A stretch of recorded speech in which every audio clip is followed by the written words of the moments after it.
The DJ Smooth Breakfast. Only on Massive Metro. A lot of the times we take these things for granted and we don't talk about our journeys, and people just see you there and they just think it just happens. And I always share and say it's work. People put in work for a couple of years. It just doesn't happen like that.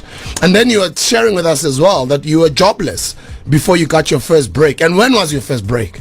My first break was when I started doing Abo Mzansi Magic movies. I think a lot of people don't consider it as mainstream because we have all these definitions.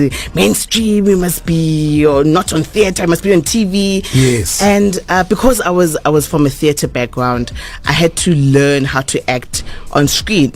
And for me, your Mzansi Magic movies was like a training ground for me. Yeah, it's like me, a community radio station was a training ground. Yeah. And I found that very important because I needed to learn those things because I didn't learn it at VETU. I used to just do theatre. There was no TV acting classes there. It was just literally just theatre. So I'd say my first breaks was those films, and gradually I would be casted in a lot. Were people starting to recognize your Lokshin from those short films? Because I know they're very popular. Mzansi Magic, right? Mzansi Magic. Hey, I'm a Lokshin Bioscope. That thing. Lokshin Bioscope, ne? They're big because you can take them for granted and they're huge. I remember even when Madluputu started with Chico's movies, people used to take them for granted in the beginning until people realized how huge they were. They're huge. All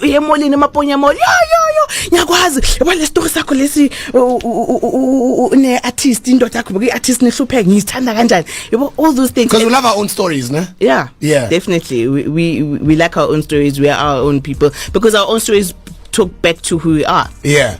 And then you are kharizing there, hustling, doing all these different short films, and then take us through the journey. Tell us more. I'm raising there. I'm trying to find a stable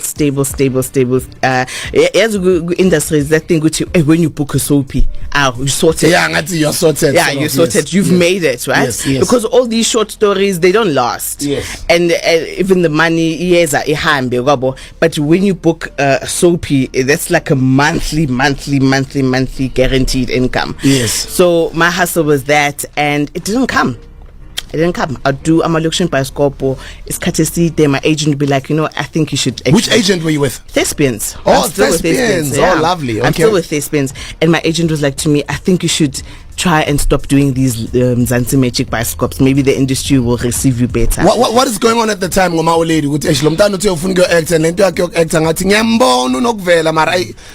money wise, keep. Hey, Mama Fit.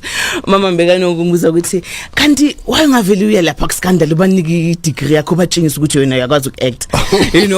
And unfortunately, it's not as easy. It doesn't work like that. It doesn't work like that. Because they don't understand. They don't understand. Ma, she understood because ngihlala nayo yabona frustration kimi nayo ba frustrated esikolweni bayambuza how kanti sasa umntana akho uma ugraduate lokuyenzakalani wayengathola umsebenzi simbona qwaqwa ngamafu kuyenzakalani qwaqwa ngamafu ngibambe offside like as in more, but some money every day for generation.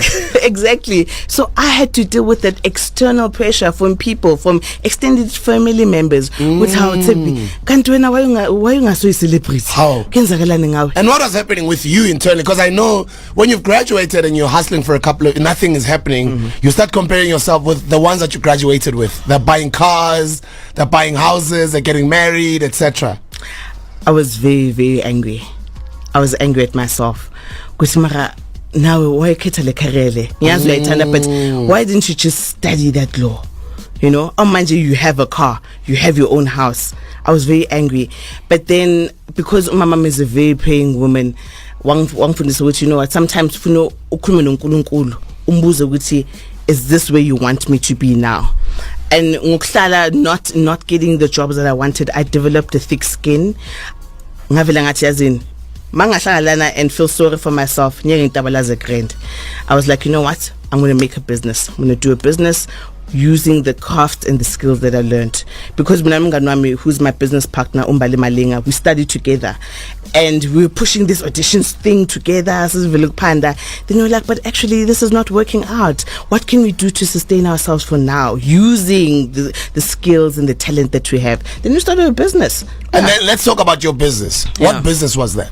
So our business is called Phandicraft. Phandicraft. Yeah, Phandicraft. Okay. Tell us about Phandicraft, sure. So Phandicraft active drama. Basically, we saw a gap in the industry where creative arts and performance arts, it's not professionalized from the grassroots level, right? So the black parent does not know how to support a black artist. Yeah. Abantwana babelungu, they're very articulate. Yeah. Hi, my name is Samuel and I'm 5 years old. Mara usibusiso zathi, my name is Busi. So I'm 5 years old. We wanted to break that. So we saw good using dramatic tools can build a child's confidence, coordination, social skills, and make them more confident, you know. And that's what we started. So we do drama, dancing, and singing for kids. Also, you work with kids. Yeah, we work with kids. And then what happens? So they enroll. So what do parents do? And then let them every morning or after school. So we are in schools mostly, right? So siyafika esikolweni and we do extramural workshops with the kids.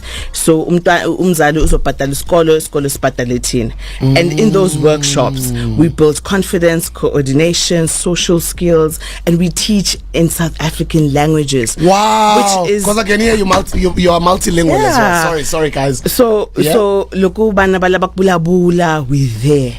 Umntana makafuna ukukhuluma silapho. Wana remo, you know, and what I've noticed, our African languages are dying because we've put English in such a huge pedestal. English is the yopel. But it's good your child should know English. But what about your African languages?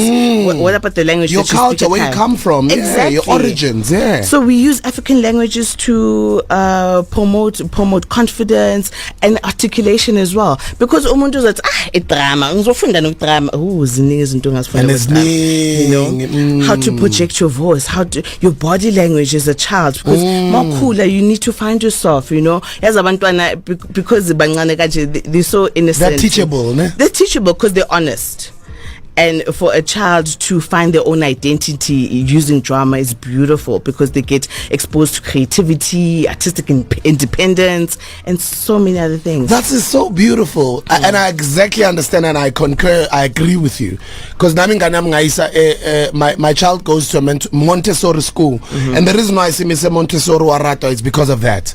We believe not a lot of schools are flexible enough to focus on certain skills that kids really need at that age, you know. Even the type of toys they play with, even, you know, they even look at what the kids are passionate about, and then they focus more on those strengths and they develop kids ganjalo. So those are specialized schools that are already using your system in their curriculum to teach these kids.